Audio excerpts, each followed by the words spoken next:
Gloire à Dieu, que le nom du Seigneur soit béni, que sa grâce, sa paix et toutes ses faveurs imméritées nous soient encore multipliées pour tous.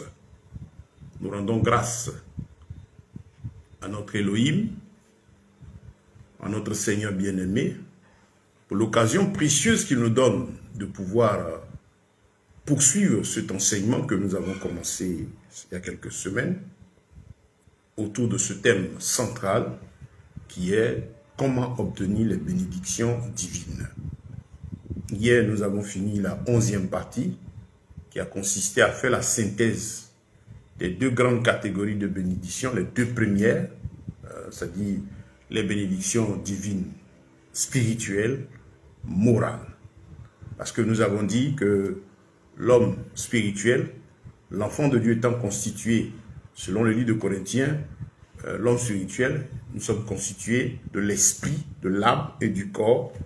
Et donc, marchant en Christ, notre recherche est de savoir qu'est-ce que Dieu a pour nous comme bénédiction spirituelle, morale et physique. Donc, ces trois élans-là, les trois choses que le Seigneur a pour nous. Et donc, nous avons donc pris depuis la première partie jusqu'à la 10e, pris le temps longuement de parler de la bénédiction spirituelle, qui est la base de tout, et puis la bénédiction morale, et faire la synthèse hier au niveau de ces deux bénédictions-là, voilà, dans la partie 11. Donc je vous invite à prendre ces 10 premières parties, sinon ces 11 premières parties, les lire, les écouter pour votre édification et aussi les partager si vous estimez que ceci est bon, qu'il est édifiant pour vous. Voilà. Et donc, nous sommes ce soir là pour poursuivre notre étude biblique. Nous abordons maintenant la troisième catégorie qui est la bénédiction matérielle, la bénédiction physique, la bénédiction divine physique. Voilà, les bénédictions de Dieu au niveau de notre corps, tout ce qui est relatif à cette masse charnelle-là que la Bible appelle le temple du Saint-Esprit. Voilà. Qu'est-ce que Dieu veut? Parce que dans cette étude, nous avons dit, le thème c'est comment obtenir les bénédictions divines. C'est en fait, qu'est-ce que Dieu veut pour nous au plan spirituel, qu'est-ce qu'il veut pour nous au plan moral et qu'est-ce qu'il veut pour nous au plan physique. C'est ce que ça veut dire en fait. Nous recherchons ici la volonté de notre Elohim, ses attentes. Qu'est-ce qu'il veut pour celui qui vit en Christ? C'est très important parce que on parle de sa volonté à lui, en fait, de ses bénédictions à lui, ce que lui donne. Voilà, c'est très important. Nous avons vu que tout commence par le spirituel. Ensuite, celui que je reçois de l'esprit, de sa parole, il faut maintenant prendre sur moi de lui obéir. Et alors, je lui serai agréable. Et cela va permettre que maintenant je mène une vie, j'ai les conséquences au plan physique. Voilà. Et donc, aujourd'hui, parlons des bénédictions divines au plan physique. Nous allons lire le livre d'Éphésiens, le chapitre 2, voilà, pour nous orienter. Et vous, Éphésiens chapitre 2, du verset 1 à 13, je suis dans la version, la Bible de Yeshua Mashiach, voilà, vous pouvez trouver en ligne. Et vous, étant morts par les fautes et les péchés, dans lesquels vous marchiez autrefois selon l'âge de ce monde, selon le chef de l'autorité de l'air, de l'esprit qui opère maintenant dans les fils de l'obstination, parmi lesquels nous vivions tous autrefois, selon les désirs de notre chair, accomplissant les désirs de la chair et de nos pensées. Et nous étions par nature des enfants de colère comme les autres. Mais Elohim, qui est riche en miséricorde, à cause de son grand amour dont il nous a aimés, nous aussi, étant morts par les fautes, il nous a vivifiés ensemble avec le Mashiach. C'est par grâce que vous êtes sauvés. Et il nous a ressuscités ensemble. Il nous a fait asseoir ensemble dans les lieux célestes en Mashiach Yeshua, afin qu'il montre dans les âges qui viennent l'immense richesse de sa grâce par sa bénignité envers nous, en Mashiach Yeshua. Car vous êtes sauvés par la grâce, par le moyen de la foi, et cela ne vient pas de vous, c'est le don d'Elohim. Cela ne vient pas des œuvres, afin que personne ne se glorifie. Car Nous sommes son ouvrage, ayant été créé en Yeshua Mashiach pour les bonnes œuvres que Elohim a préparées d'avance afin que nous marchions en elles. C'est pourquoi, souvenez-vous que vous, autrefois, les nations dans la chair, appelées circoncision, par ce qui est appelé la circoncision, faite dans la chair par la main de l'homme, vous étiez en ce temps-là sans Mashiach, privés de citoyenneté en Israël et étrangers aux alliances de la promesse, n'ayant pas d'espérance et sans Elohim dans le monde. Mais maintenant, par Mashiach Yeshua, vous qui étiez autrefois éloignés, vous avez été rapprochés par le sang du Mashiach. Bien-aimés, ce passage est merveilleux, il est en parleur quant à ce qui concerne notre vie physique ici aujourd'hui. Là, Paul rappelle aux frères et sœurs en Christ qui sont à Éphèse l'importance pour eux de se souvenir de ce que leur vie était avant de connaître Yeshua, avant d'avoir la grâce du salut. Et maintenant, l'ayant connu, ce que nous sommes censés être aujourd'hui. Il rappelle ici à ses frères que quand on était sans Christ, on marchait selon nos pensées, selon nos désirs, selon tout ce qui nous venait, selon les plaisirs de la chair. La recherche de l'homme animal, c'était de faire ce qu'il a envie de faire, se livrer à tout ce qui lui passait par la tête. Et c'est comme ça que, étant sans Christ, nous vivions autrefois. Maintenant, nés en Christ, sauvés par le Mashiach, nous avons maintenant un nouveau modèle de vie. Un modèle de vie qui doit être selon le Seigneur. Et donc, Paul rappelle aux chrétiens que nous sommes ce pourquoi aujourd'hui Christ nous a sauvés. Pendant que nous sommes sur cette terre, quel modèle de vie nous devons aujourd'hui mener? C'est important pour nous de comprendre cela, frère. Parce que quand nous avons le salut, la vie éternelle, nous vivons tous dans ce même corps. Ce même corps aussi que celui qui est sans Christ a. Et nous venons tous de ce corps. Nous l'avions quand nous étions sans Christ. Et nous le livrions à ce qu'on voulait. Et aujourd'hui que nous sommes en Christ, on a toujours ce même corps, mais nous sommes appelés maintenant à l'utiliser à d'autres fins. Et ces fins-là, la Bible nous donne des précisions assez nettes à propos, des orientations assez claires. Et dans le verset 6 de ce chapitre, l'apôtre dit que le Seigneur nous a ressuscités ensemble. Et nous a fait asseoir dans les lieux célestes ensemble. En lui.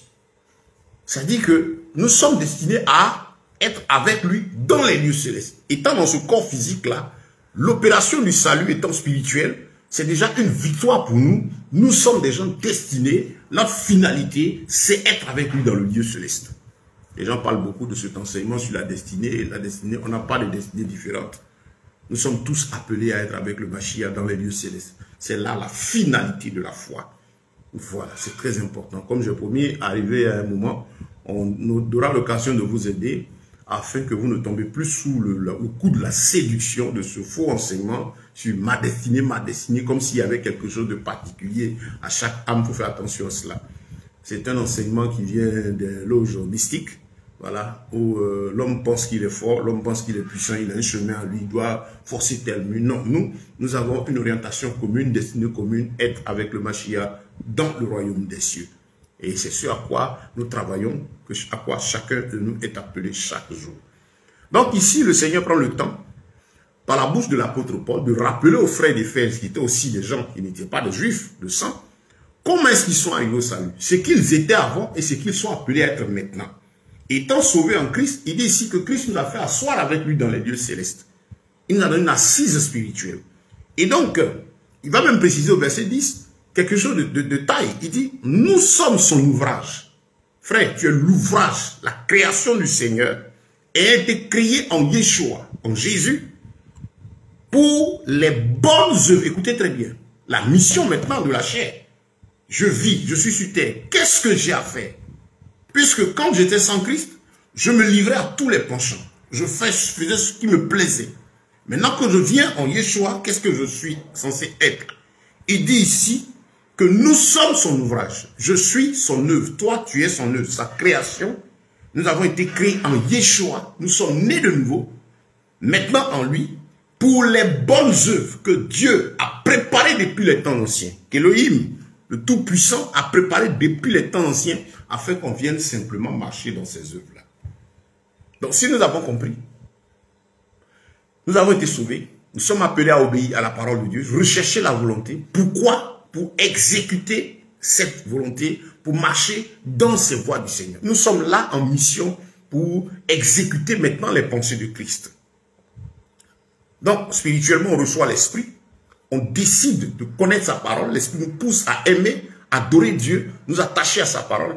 Et l'œuvre du Seigneur est qu'on lui obéisse, parce que ce pourquoi nous sommes là maintenant, ce pourquoi moi ayant accepté Christ, la Bible déclare ceci, que tous ceux, celui qui est né en Christ est une nouvelle créature, les choses anciennes sont passées, voici toute chose est censée devenir nouvelle. On ne peut pas être en Christ et puis conduire notre chair, être là pour être satisfait au plaisir de la chair, à tout ce qui est physique, comme on veut. Non, ce n'est pas cela. Parce que ce corps, quand nous étions sans Christ, on l'habillait comme on voulait, on le traitait comme on voulait, on lui donnait tout ce qu'on voulait. Mais étant maintenant en Christ, nous avons pris conscience, effectivement, de ce qu'il devait être à l'origine. La Bible dit que le corps de l'homme est le temple du Saint-Esprit.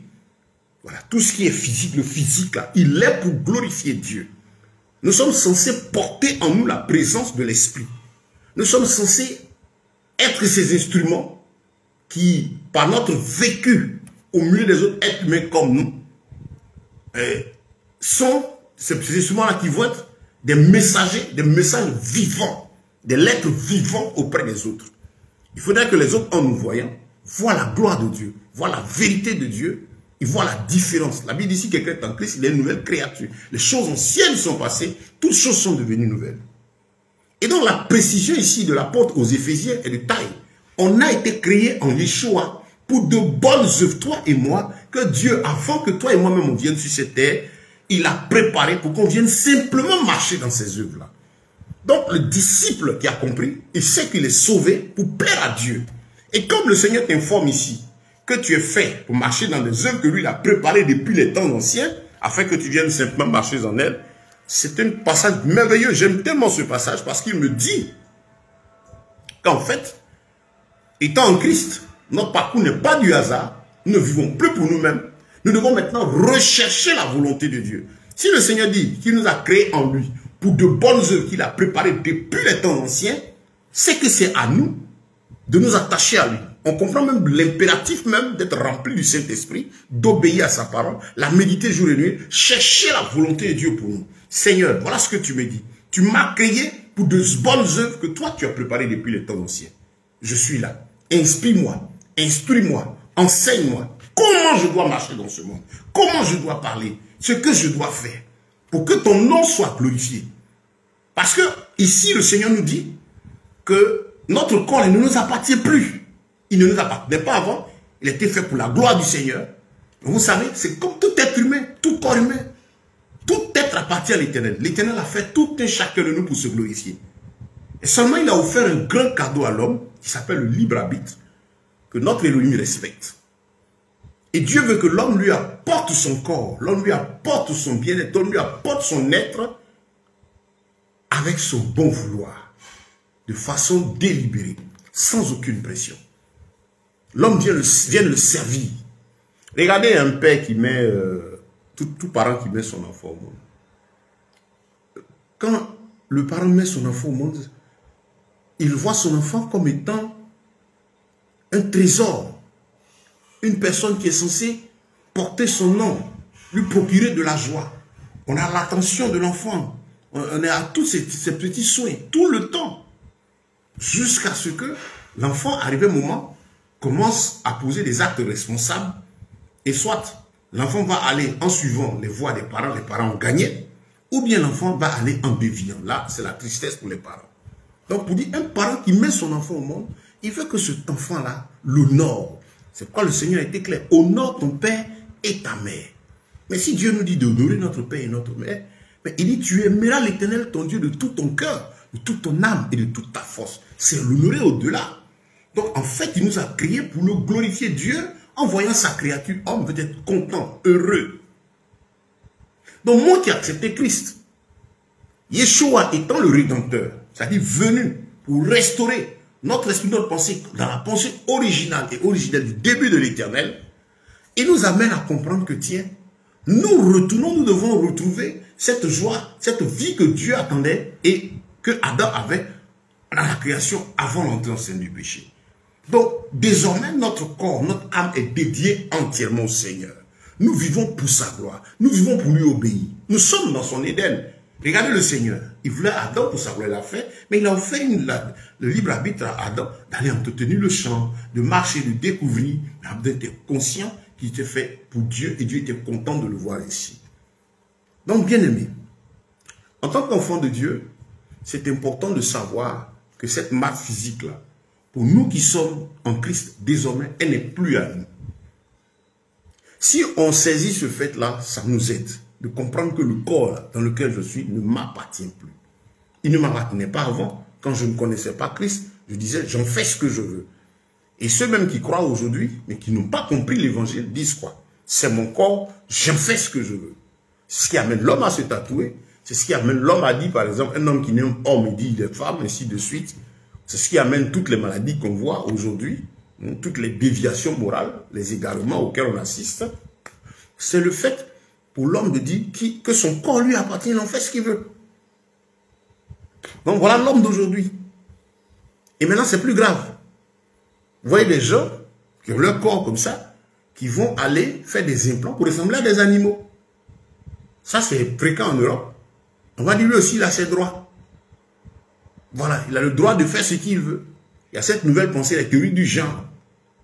Voilà, et l'homme est là, il dit, je ne suis pas homme. J'ai vu une émission sur un plateau européen où le journaliste discutait avec un monsieur. Et cet homme, c'est un garçon. Quand on le voit, c'est un garçon. Le monsieur discutait avec le journaliste. Et il dit, pourquoi le journaliste l'appelle monsieur? Que lui, il ne se sent ni homme, ni femme. Il est là comme ça. Il a sa personnalité. Ce n'est pas de la maladie. C'est comme au Pérou. Hein. Le Pérou vient de déclarer, reconnaître comment on appelle, les homosexuels et consorts comme étant des malades mentaux. C'est une réalité dans les lois anciennes. C'est une maladie mentale. Tu es homme, on te voit physiquement homme, on dit que tu n'es pas homme. Tu es femme, tu dis que tu n'es pas femme. Si ce n'est pas une maladie. Maintenant, tu dis que tu es homme, tu dis que tu es femme. Et c'est toi qui cherches à parler comme les femmes. Si ce n'est pas une maladie. Et ça ne te ressemble même pas. Si c'est une maladie, il faut les aider. C'est nous qui avons la parole de Dieu qui dit c'est une maladie. Le monde est corrompu aujourd'hui. Et aujourd'hui, vous voyez, c'est même institué, obligé, recommandé dans les nations. Ceux qui obligent les autres, les puissants du monde là, qui détiennent l'économie mondiale et qui obligent les autres à faire. Eux-mêmes, c'est parce qu'ils sont dans ces pratiques, qui vont forcer maintenant les autres à faire comme eux. Vous voyez? Donc, l'homme sans Dieu conduit son corps comme il veut. Mais celui qui a Christ doit pouvoir comprendre qu'il ne peut plus marcher comme il veut. Je ne vais plus me vêtir comme je veux. Je veux me vêtir, entretenir ce corps. Comment la Bible me dit, moi, homme, de me vêtir? La Bible dit d'être vêtu décemment, proprement, purement. Je suis un homme, je suis une femme, il faut être vêtu décemment. Pour la femme, il faudrait que tout ce qui fait ma valeur de femme, ses parties intimes, soient couvertes. Entretenues précisément parce que c'est le jardin secret de son homme, c'est le bonheur de son homme. Mais regardez aujourd'hui, l'habillement de la femme. Tout le corps est au dehors, même dans les églises, vous avez ça. Mais pourquoi toucher à ça? C'est voir plusieurs ne plus venir faire le culte. Et donc, qu'est-ce que les gens font? Ils disent non, laissez-les, ils n'ont qu'à vivre comme ils veulent. Je me rappelle, j'étais en mission dans une ville, lorsque il y a un pasteur qui m'a dit, il dit, mais de toute façon, tu prêches là, les gens ne vont pas venir. Hein. Moi, je dis juste ce que j'ai à dire, parce que si tu tapes trop comme ça, ils ne vont pas venir. Je dis, mais quel est ton objectif? Moi, je ne suis pas en train de travailler pour avoir 10 000, 5 000. Ce n'est pas ma mission, mon travail, c'est rendre la parole de Dieu. Dis ce que Dieu dit. Voilà, vous avez pour mission de chercher à avoir du monde à cause du panier des offrandes.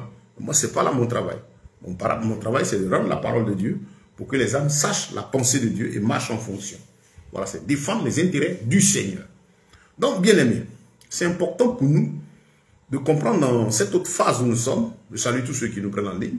Je rappelle, nous sommes à la 12e partie de notre étude biblique. Comment obtenir les bénédictions divines? Nous avons déjà évacué les deux grandes premières catégories de bénédictions.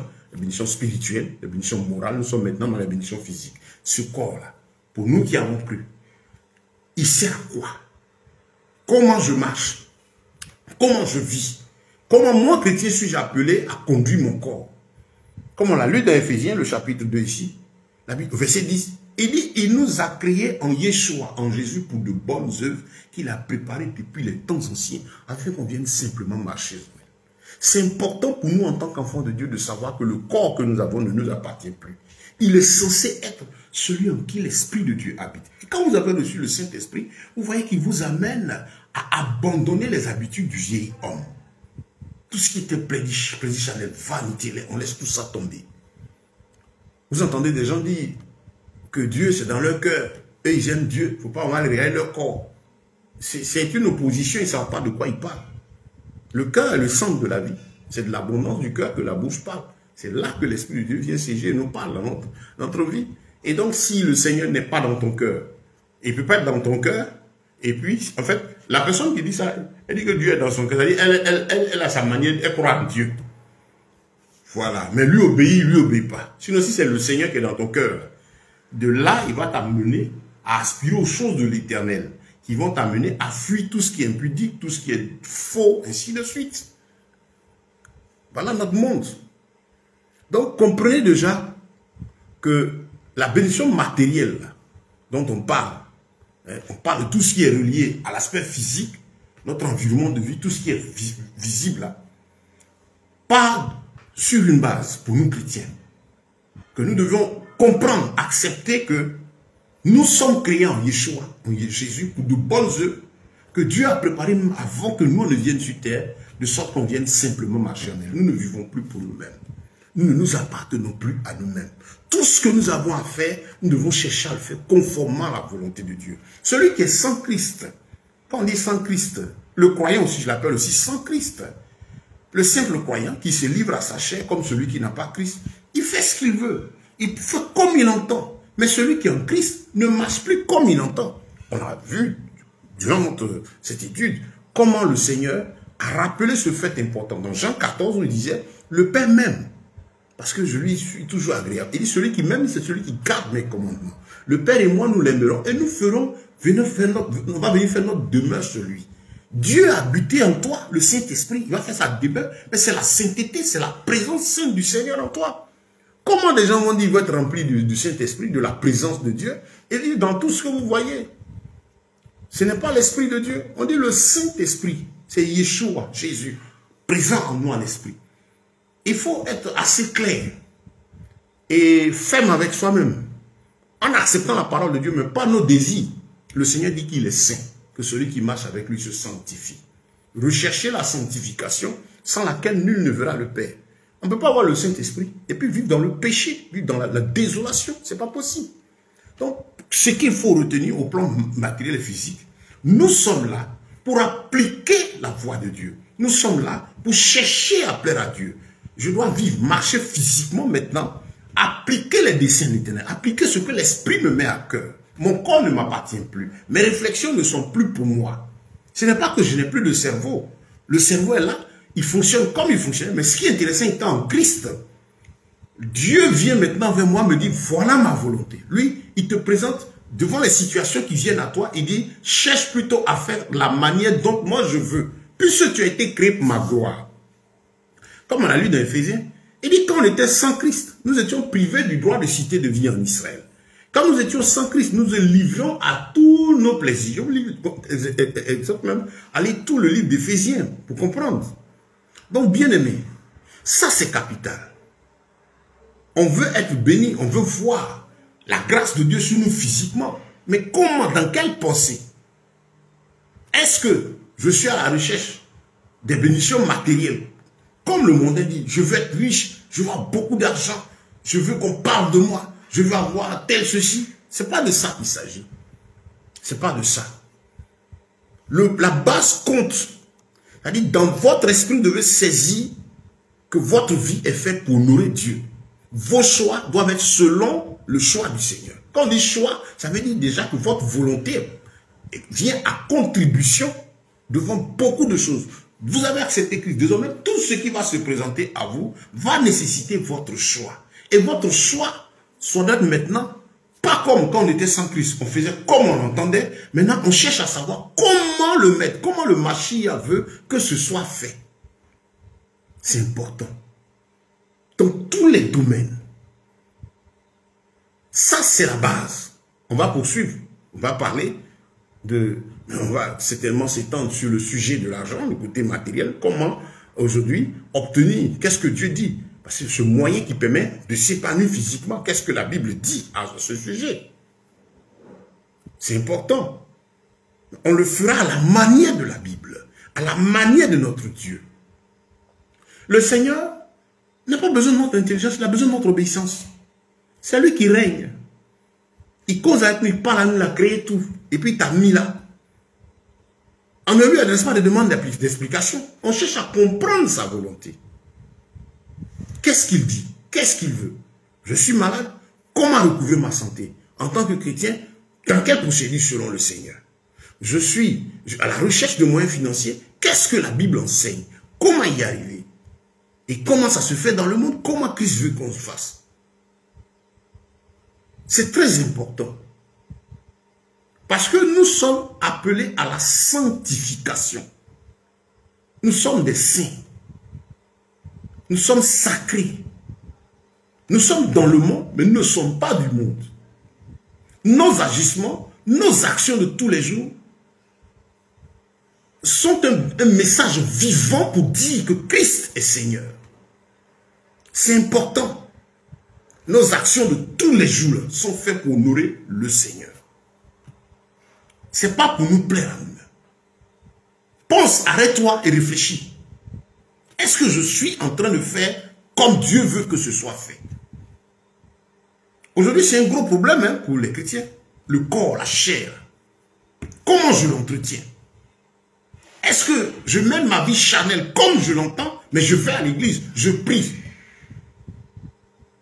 J'ai envie de m'habiller, de me vêtir comme je veux.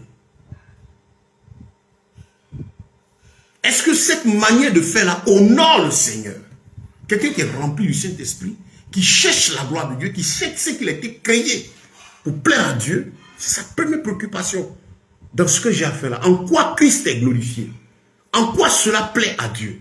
Aujourd'hui, le diable pousse la plupart des croyants à faire ce qu'ils veulent et Yeshua, Jésus, est présenté comme celui qui est là pour exécuter nos desseins. Les gens, quand on parle de Jésus, ça dit il est là pour faire ce que nous voulons, pour nous donner le bien-être, ce qu'on recherche. On oublie que nous sommes faits plutôt pour exécuter sa volonté. Éphésiens 2, je vous exhorte à lire le chapitre. Comme il a dit ici, nous avons été créés en Yeshua, en Jésus, pour de bonnes œuvres que Dieu a préparées depuis les temps anciens. Nous ne nous appartenons plus à nous-mêmes. Tu ne t'appartiens plus à toi-même. Ton mode de vie, ce n'est plus ce que tu faisais avant que tu dois continuer. Tu ne dois plus parler comme tu parlais avant. La Bible déclare que tu dois être une nouvelle créature. Si on ne te le dit pas, on te trompe. La personne qui te prêche l'évangile, qui t'encourage à vivre dans l'impudicité, dans l'immoralité, dans le désordre, dans l'infidélité, dans l'instabilité, dans la cupidité, dans la luxure, dans la débauche. Celui qui te prêche, t'aime pas. Ce qu'il aime, c'est ton argent. Parce qu'en fait, il y a cette peur-là. Est-ce que s'il te dit la vérité, tu vas venir demain remplir le bâtiment? Puis celui a créé son bâtiment à cause de son panier d'offrande. Ce n'est pas pour le salut de ton âme. La plupart de tous ces bâtiments, ce n'est pas pour le salut de votre âme. C'est pour le panier, c'est pour entretenir le business. Donc, qu'est-ce qu'il faut faire pour ne pas que les gens partent? Voilà. Qu'est-ce qu'il faut faire pour ne pas que les gens partent? Pour qu'ils soient présents? Frère, que le Seigneur nous aide. Donc, nous sommes dans cette partie. C'est important pour nous d'accepter, de comprendre, d'accepter le fait qu'on ne marche plus pour nous. Tu dois retenir ça. Si tu as compris ça, tu es d'accord, tu peux maintenant avancer. Le Saint-Esprit maintenant va t'aider à grandir. Parce que là, dans ton esprit, tu acceptes le fait de l'écouter et d'exécuter sa volonté. Tout ce que tu veux faire désormais, tu ne le fais plus selon que toi, tu as envie de faire. Mais tu agis selon l'esprit de l'Éternel. C'est important, bien-aimé. C'est important. C'est très important. Rechercher la sanctification sans laquelle nul ne verra le Père. Hier, on parlait un peu du monde, des artistes, du monde de la célébrité. Vous voyez les gens qui meurent comme des poulets, meurent jeunes, ils se lancent des coups. Beaucoup meurent en eux. Beaucoup sont croyants, meurent en eux. Mais ils sont dans un milieu où Christ n'est pas. Christ n'est pas dans la célébrité. Jésus ne travaille pas pour rendre quelqu'un célèbre. Non. Si tu veux être célèbre, tu sors de l'évangile. Et là, le diable, c'est un milieu où les gens se lancent des coups. Ils font des fétiches. Et tous ceux qui, par exemple, sont dans ces milieux de célébrité, sont vus, ont eu à faire des sacrifices avant, poser des actes impurs. Et puis quand ils arrivent sur la scène, c'est des gens propres et beaux qu'il faut aduler. Eux, ils sont là. Ils se comportent avec les gens, ils veulent qu'on les voit comme des personnes pures. Vous avez les influenceurs, ce qu'on appelle influenceurs, les gens qui ont mené, qui ont beaucoup de sale vie, qui ont pris beaucoup d'animateurs, de quoi que ce soit. Tout ce ils ont le modèle de vie à ce à quoi ils se sont livrés pour être là. Mais quand ils arrivent, les tout propres et tout beaux, et ils veulent qu'on les prenne sur ce qu'on voit là. Ça, c'est pour les hommes, les yeux des hommes. Mais le Seigneur connaît leur fondement. Le Seigneur connaît ton fondement. Il sait d'où tu viens, qu'est-ce que tu as eu à faire. Et si tu n'es pas né en Christ, tu ne viens pas en Yeshua, tu ne seras pas sauvé. Et donc, s'il y a quelqu'un qui plane dans le même milieu, qui cherche à prendre ta place, qui lance un coup, il va t'avoir. Oui, ça, c'est le monde. Donc, il faut dire à ces hommes de se repentir, de changer de milieu de vie. Ils sont dans un milieu de vie où ils sont exposés même. Les sorciers, les mystiques, ça, c'est leur boulot. C'est les démons qu'ils envoient. Le démon, ce qu'ils trouvent comme porte pour atteindre quelqu'un, c'est le péché. On ne peut pas être célèbre et puis être un Christ. C'est pas possible. C'est pas possible. C'est compliqué, hein. C'est vraiment très compliqué. Donc, bien aimé, je vous exhorte à faire attention à vous-même. Comme je dis, dans cette 12e partie de notre étude, dans la 3e catégorie, les bénédictions, comment obtenir ces bénédictions matérielles, tout ce qui est lié à notre bien-être physique. Le départ, c'est de comprendre que ce corps-là, il ne t'appartient plus. Il n'est plus à toi. Il appartient à Christ. Tu ne vis plus pour toi-même. Tu ne l'entretiens plus comme tu veux. Donc, tous tes choix, ce doit être le choix du Seigneur. Habillement, comportement, parole, manière de faire. Tout doit être selon le Seigneur. C'est ce que Christ nous dit. Si tu n'es pas prêt à accepter ça, tu vas recevoir le matériel. Les gens, pour chercher l'argent, tout est dans le monde déjà. Beaucoup de choses qu'on obtient pour le côté matériel, pour l'entretien du corps, n'ont pas besoin qu'on soit chrétien pour les avoir. Non, on n'a pas besoin d'être chrétien pour avoir l'argent. On n'a pas besoin d'être chrétien pour avoir la santé. Il y a beaucoup de choses qui sont à la portée des hommes avec l'évolution des intelligences. On sait qu'on a des cas de santé, par exemple, là où l'homme est bloqué, là la puissance de Dieu vient agir. Mais pour savoir qu'aujourd'hui la médecine est très développée, il y a certaines choses que la médecine peut régler. Il y a certaines choses, bon, on parle de l'argent. Vous savez, les hommes d'affaires, ceux qui détiennent le pouvoir financier aujourd'hui, c'est des gens qui ne sont pas chrétiens. Voilà donc, pour tout ça, ben, il vaut mieux ne même pas chercher à venir en Christ. Il faut rester dans ce milieu, puis continuer à vivre comme vous entendez. Voilà. Mais si vous voulez chercher le royaume des cieux, vous voulez les choses de l'Éternel, de Yahweh, sachez que vous devez les avoir à sa manière à lui. Vous devez les rechercher selon son bon plaisir. Ce n'est plus pour vous-même, c'est ce qui fait la valeur de la foi. Nous ne vivons plus pour nous-mêmes, mais nous vivons pour le Seigneur. C'est important, frère. Le Saint-Esprit, l'Esprit de vérité, habite en ce corps. Il est saint. Il t'appelle à la sanctification. Il dit ne touchez pas aux choses impures. Je suis saint. Recherchez la sanctification sans laquelle nul ne verra le Père. Mais vous entendez des prédications aujourd'hui pour encourager les gens à vivre dans le péché et leur faire croire que l'homme ne peut pas être saint. C'est anti-biblique. Celui qui vous prêche pour vous encourager dans vos péchés, il ne vous incite pas à la sanctification. C'est parce que lui-même, je le répète chaque fois, se tient dans certains péchés. Et comme il sait qu'il ne les abandonne pas, il vous prédispose déjà à l'accepter tel qu'il est quand vous allez le découvrir dans ses péchés. Et comme il sait qu'il ne sera pas sauvé, il travaille à ce que vous aussi, vous ne soyez pas sauvés. Qu'est-ce que tu recherches? Pourquoi tu es en Christ? Tu emploies le nom de Yeshua, c'est pourquoi? C'est pour être vu, tu as échoué. C'est pourquoi on parle de toi, tu as échoué. Mais si c'est pour la vie éternelle, le royaume des cieux, gloire soit rendue à Dieu. C'est ce pourquoi le Seigneur est venu. Dans Éphésiens 2, comme on l'a dit, verset 10, il dit, nous a créés en Yeshua, en Jésus, pour de bonnes œuvres qu'il a préparées dès avant la fondation du monde, afin que tu viennes marcher en elle. Mais quand tu as compris ça, c'est de rester devant le Seigneur à paix. Mais j'ai compris que, autrefois je vivais comme je voulais, maintenant je suis là. Tu veux que je marche et je vive comme tu l'entends. Instruis-moi, enseigne-moi, guide-moi. Dans ces choix, qu'est-ce que tu veux? Et sachez que là, les choix de l'Éternel ne sont pas nos choix. À plus de 90%, les choix de l'Éternel sont généralement opposés à notre volonté. Vous voyez dans Ésaïe, le 55. Quand le peuple criait à Ésaïe 55, mais pourquoi est-ce que Dieu ne répond pas quand nous crions au Seigneur de Dieu? Autant les cieux et la terre sont éloignés, autant mes pensées et vos pensées sont éloignées. Ce qui vient de moi, j'exécute cela. Frère, c'est important de comprendre. Nous menons une vie sacrée pour le Seigneur. Nous allons travailler, nous allons chercher, nous allons agir dans ce monde, mais nous le faisons pour Christ. On ne le fait plus pour nous-mêmes.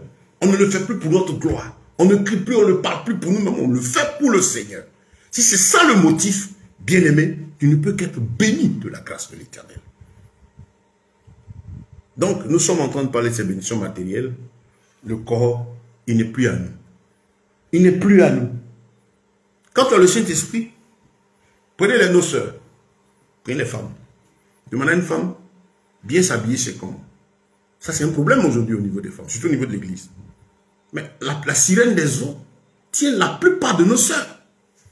Parce qu'elles ont envie d'être... Une sœur, elle a envie d'être belle. Donc, elle fait du make-up. Elle va s'habiller, se vêtir, se décorer, prendre de... On dit faux cils, faux cils, faux ongles. Vous trouvez des sœurs en Christ avec ça.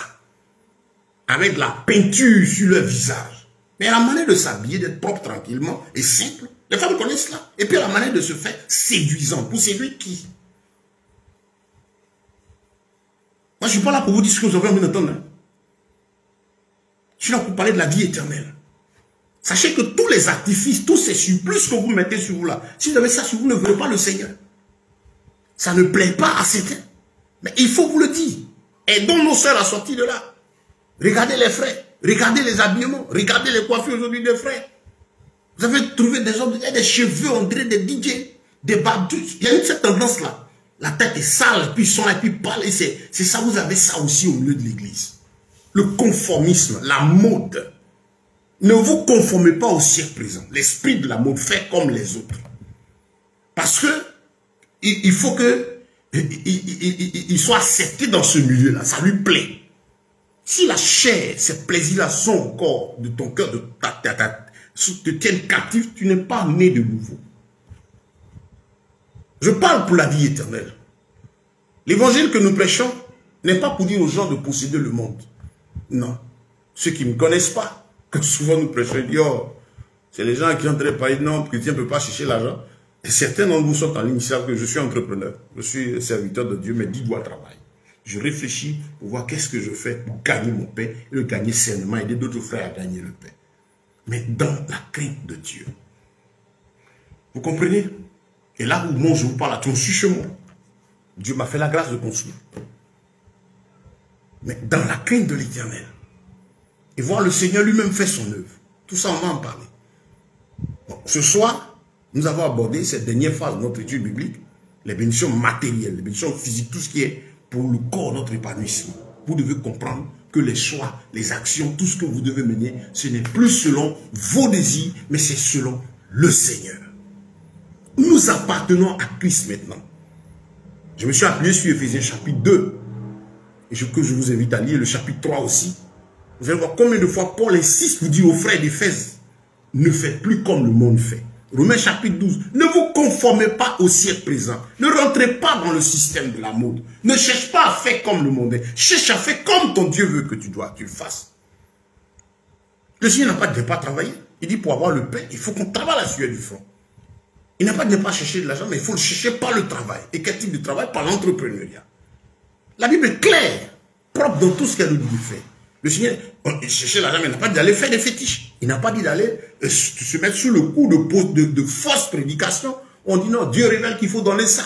Comme si l'argent venait par les offrandes. Ce que d'aucuns font depuis et puis n'obtiennent rien. Bien aimé, que le nom du Seigneur ce soir soit béni. Je ne vais pas très long. C'est l'introduction de cette dernière partie. Les bénédictions matérielles. L'esprit dans lequel nous devons être disposés. Nous nous appartenons plus nous-mêmes. C'est avant qu'on marchait comme on voulait. Tout ce qu'on va maintenant décider, désirer. Étant dans ce corps-là, sachant que partout, au travail, chez les amis, dans mon service, Je dois être un message vivant. Ma vie doit donner envie à ceux qui m'entourent de me demander qui est derrière toi. Tu n'es pas comme nous. Nous sommes ensemble, mais ton mode de vie est différent. Ton mode de vie, tes actions doivent amener les gens autour de toi à dire, mais tiens, toi là, tu es un chrétien. Quand on te voit, tu nous rappelles celui dont les gens parlent, Jésus là. Et ceux qui connaissent son histoire diront vraiment, ça c'est un vrai, ça c'est une vraie enfant de Dieu. Ceux qui ne connaissent pas vont s'approcher. Et toi, ton mode de vie est un message, tu vas leur passer Christ. Si les gens du monde t'adulent, pas pour naître de nouveau, ils sont contents, ils sont à l'aise avec toi parce que tu t'habilles comme eux, tu marches comme eux, tu vis comme eux, tu conçois comme eux, alors là il y a un problème. Nous sommes en mission, frère. Rendre gloire à notre Dieu. Nous sommes en mission, frère. Donc tout ce que nous avons à faire, honorer le Seigneur. Ton corps ne t'appartient plus. Il est le temple du Saint-Esprit. L'Esprit Saint. Obéis à la voix de Dieu. Marche selon ses oracles. Vous allez voir que beaucoup de choses vont changer. Écoutez, ce n'est pas le diable qui est le responsable en fait, le diable n'a pas le jeu. Le diable ne peut pas bloquer la main de Dieu. Ce n'est pas possible. Il n'a pas cette capacité. Le diable ne peut pas mettre une séparation entre toi et ton Dieu. Ce n'est pas possible. La seule chose qui met une séparation entre l'homme et son Dieu, c'est le péché. Un sorcier ne peut pas te séparer de ton Dieu. Le dernier féticheur, le dernier mystique ne peut rien te faire. Il peut avoir ses méditations, ses programmations, ses attaques. La Bible dit le diable rôde, cherchant comment il va dévorer. Mais il ne peut rien te faire. Il ne peut pas empêcher Dieu d'agir dans ta vie. La seule chose qui peut empêcher la main de Dieu dans ta vie, Isaïe 59, c'est l'iniquité, c'est le péché. Le péché, signifie déviation. C'est d'être là où Dieu ne veut pas que tu sois. Et le diable, pour nous attaquer, il nous pousse dans l'iniquité. La Bible dit rôde, il cherche la faille. Mais si tu n'es pas là où Dieu veut, il va t'avoir. Tu es en train de chercher à être célèbre, ils vont te lancer un coup, ils vont t'atteindre. Parce que tu es dans le péché. Péché, ça dit, tu es sorti de la voie, de l'objectif. La définition de péché. Donc vous devez comprendre que si vous recherchez Christ dans la sanctification, vous menez une vie de sanctification, de vérité, vous attachez au Seigneur, mais le diable là, il ne pourra que continuer à rôder. Les sorciers ne peuvent que continuer à avoir des produits. C'est pourquoi ces révélations, j'ai vu un sorcier veut te tuer, la mort a dit, ça sert à quoi tout ça? Ce n'est pas une nouvelle. Ça ne doit même pas être une nouvelle qu'on doit rechercher. Parce que les attaques du diable, c'est la vie de tous les jours. Le Seigneur t'éclaire, il rôde. Et quand vous prenez l'évangile, regardez la parole de Dieu. Toute l'ancienne alliance. Regardez le message toujours de Dieu au peuple. Le Seigneur met toujours l'homme devant un fait important, sa responsabilité vis-à-vis de ses décisions avec lui, l'Éternel, de son vécu. Dieu met l'homme devant ce fait-là. Dieu lui dit, tu es responsable des actes que tu poses. Et ce qui t'arrive là, c'est toi qui en es responsable. Prenez tout l'Ancien Testament. Vous n'allez jamais voir un enseignement, une prophétie, une révélation dans l'Ancien Testament. On dit, le Seigneur vient de non, c'est les sorciers, c'est parce que les Philistins sont en train de préparer un coup contre toi, donc il faut faire ceci. Dieu disait à son peuple, suis-moi, allons. Sachant très bien qu'il y a l'opposition. Il dit, il aura le droit ceci, allons. Vous prenez le nouveau, le maître, tous les enseignements que Yeshua a donné. Allez fouiller, chercher l'enseignement, le Seigneur a dit, oh, ce sont les sorciers qui veulent te tuer. Ah ben, j'ai tes révélations, c'est l'oncle qui est ici, c'est ton collègue de service qui veut te nuire. Fouillez dans vos Bibles et puis ramenez-moi cela. Vous allez voir que de la Genèse jusqu'à l'Apocalypse, toutes les prédications, tous les messages ont consisté à mettre l'homme devant un fait. Il est responsable. Je suis responsable des actes que je pose. Et c'est en fonction de cette relation avec Dieu que les choses vont marcher ou pas. C'est clair. Le pouvoir de dire oui ou de dire non, c'est de là que tout part. Vous comprenez? Le pouvoir de dire oui ou non, c'est de là que tout part. Satan n'est pas aussi puissant que ça. C'est vrai, il est puissant, mais Yeshua est tout puissant. Si tu as ton poste, tu es dans la sanctification, où l'ennemi va-t-il passer pour t'atteindre? Les gens veulent vous faire penser que tiens, Satan est tellement puissant et qu'il faudrait des gens avec leur prière extérieure qui sont là et qui vous maintiennent. Et ça fait que la plupart des gens ne sont que de simples croyants, pas des disciples. Je vous invite à lire à chercher, vous qui nous prenez, qui suivez maintenant cet enseignement maintenant, ça a commencé, ça fait, nous sommes à la 12e partie.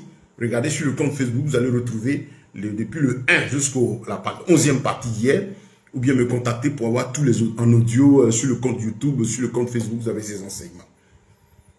Donc frère, il faut retenir ça. Le jour où vous allez comprendre, tu vas comprendre qu'il faut que tu règles ta vie avec le Seigneur. Tu vas voir que le diable va commencer à fuir. Il va commencer à fuir. La seule chose dont il a peur, c'est la parole de Dieu. Et la seule chose qui lui permet d'agir dans la vie de l'homme, c'est le péché. Il ne peut pas empêcher Dieu d'agir, mais il peut t'empêcher de recevoir la grâce de Dieu. Te mettre dans les conditions qu'il faut pour ne pas que Dieu intervienne. Tous ces messages, tout ce qu'il faut. Regardez aujourd'hui les prédications. Elles ne mettent pas l'homme responsable des actes, des choses qui lui arrivent. C'est toujours quelqu'un. C'est toujours le voisin. C'est toujours le collègue. Et vous êtes là. Vous vivez comme ça. On cherche maintenant. Il faut se lever à minuit pour détruire le temps pour rentrer ici. Depuis vous faites, il n'y a pas de résultat. Commencez à maintenant vivre la sanctification. Rangez votre vie devant le Seigneur. Vous verrez que le diable va fuir. C'est vrai, il y a les attaques. C'est vrai, il y a les sorciers. C'est vrai, il y a tout ça. Mais je n'en ai pas besoin. Ce n'est pas une nouvelle. C'est celui qui ne connaît pas la parole de Dieu qui court après ces nouvelles. Et c'est là que vous faites avoir au carrefour, par les faux prophètes, les faux messagers, et l'apostasie actuelle, qui consiste à vous faire croire que le monde, les gens sont contre vous, et qu'il y a des techniques, des ceci que vous devez faire pour être protégé, ou bien telle votre protection, et tel bichopette, tout ce désordre-là, ces gens-là qui vont être votre couverture spirituelle, et vous restez enfant. Comme je dis, les gens, papa tant, maman, c'est-à-dire que vous ne grandissez jamais, pour jamais être des disciples, parce que vous êtes sous la puissance de certains individus qui vous font croire qu'ils sont votre couverture spirituelle. Demandez-leur si le jour du jugement ils seront présents là pour vous défendre. Frère, tout dépend de ta relation avec le Seigneur. Et c'est important que tu acceptes de marcher dans la sanctification. Voilà, que le nom du Seigneur soit béni. Demain, nous allons poursuivre notre étude. Et comme nous sommes sur l'aspect des bénédictions matérielles, nous allons voir, on va avoir dans cet élan, comment avoir de l'argent. L'argent, qu'est-ce que la Bible dit? Parce que ça, c'est le cœur de la Bible, quoi. C'est la racine de tous les mots. Hein. Aujourd'hui, c'est à cause d'argent, on entend toute l'apostasie, tout ce monde, les guerres, les palabres, les gens se font, ça vaut de l'argent.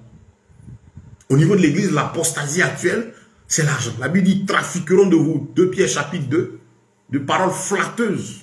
Ils vont embrigader les âmes mal affermies par esprit de cupidité, raison, l'argent. Ils s'en foutent de votre vie. Vous allez sauver ou pas, non. C'est ce que vous allez mettre dans le panier, c'est ça qui compte. Mais pour vous avoir, il faut créer du sensationnel. Tout est basé sur l'argent. Qu'est-ce que la Bible dit? On a besoin d'argent. Parce que c'est le Seigneur, l'homme le plus riche de tous les temps, c'est Dieu qui l'a fait. Mais comment la bénédiction du l'Éternel financière pour Salomon s'est-elle manifestée? Comment nous devons chercher de l'argent? Dans quel état d'esprit? Dans quelle limite? Est-ce qu'on ne doit pas avoir de l'argent? Est-ce qu'on ne doit pas avoir des richesses? Mais dans quel état d'esprit? C'est important. On va aborder tous ces points tranquillement. Et si vous prenez le temps de suivre, personne ne va plus jamais vous escroquer. Ils ne vont plus venir vous escroquer. Tu vas prendre le temps de travailler tranquillement, l'âme sereine. On verra la différence entre la vie du salarié et la vie de l'entrepreneur, selon la Bible. Malheureusement, ces enseignements, on les trouve dans le monde. On fait déjà voir les séminaires, mais le commencement, c'est dans la Bible.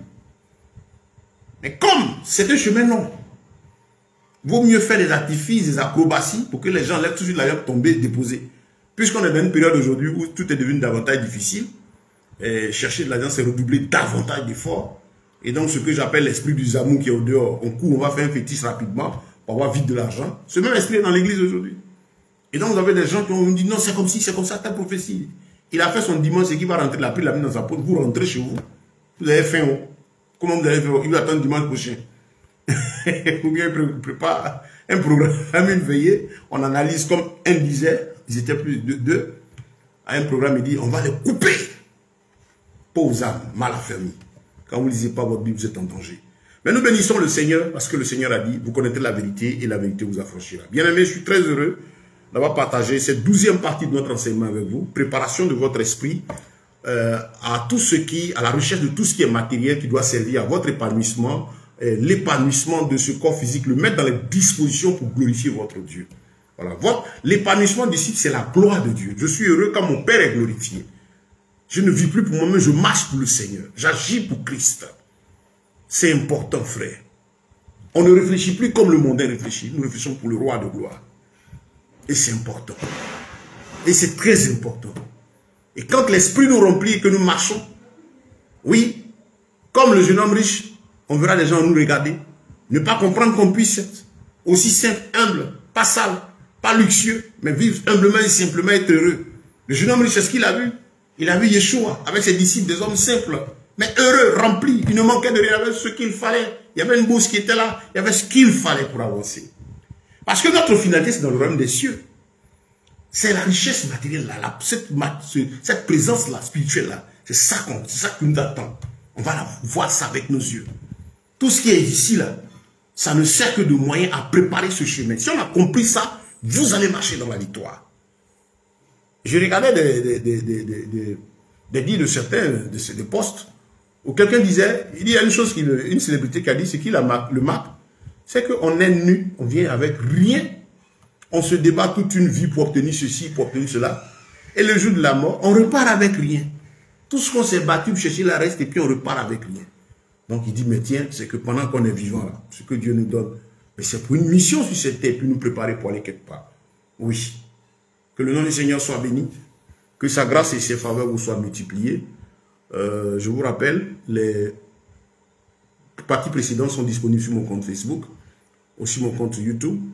Quand on finit, vous regardez sur mon compte, vous allez voir les liens vidéo de tous les enseignements disponibles sur mon compte Facebook ou bien mon compte YouTube. Et puis je les ai aussi sur WhatsApp. Ce qui importe moi, c'est que quand vous suivez ces enseignements, vous voyez qu'ils sont édifiants, partagez-les.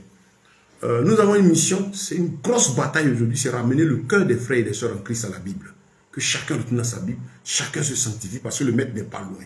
Voilà. Nous devons être comme ces 300 soldats de Gédéon que Dieu a choisis sur les 32 000 hommes.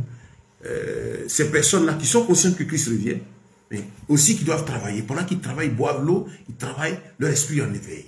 C'est ce que nous faisons. Et donc nous nous battons pour que l'esprit des bien-aimés soit éveillé. Parce que l'enjeu qui est de taille, c'est le royaume des cieux. Frère, tu es mort comme ça. Tu vas en enfer. Ta vie aura servi à quoi? C'est qu'est-ce que tu recherches? Qu'est-ce qui est capital? Assieds-toi ce soir et puis réfléchis. C'est quoi qui compte pour toi-même? Tu cours après quoi? Si c'est le royaume des cieux, tu vas voir que tes motivations vont changer. Si tu es déjà, gloire à Dieu qui te fortifie davantage. Si tu as oublié cela, l'Esprit de l'Éternel te rappelle pourquoi tu es en Christ. C'est pour la gloire de Yahweh. Que le nom du Seigneur soit béni, que sa force et sa grâce soient multipliées pour chacun de vous. J'ai été très heureux de partager cette 12e partie de notre étude biblique. Demain, nous poursuivons avec la 13e partie. Je vous exhorte à suivre cela, ça va vraiment vous faire du bien, vous aider, de sorte qu'en marchant dans ce monde-là, on puisse être toujours en train de chercher la gloire de Dieu et que l'ennemi ne vienne pas triompher de notre foi. Soyez bénis, shalom, shalom, c'est le frère Ben. Merci infiniment. Soyez bénis au nom de Yeshua Mashiach, notre bien-aimé, Seigneur et Sauveur. Merci à vous tous qui nous avez suivis et merci à tous ceux-ci qui nous suivront dans la suite des temps. Amen.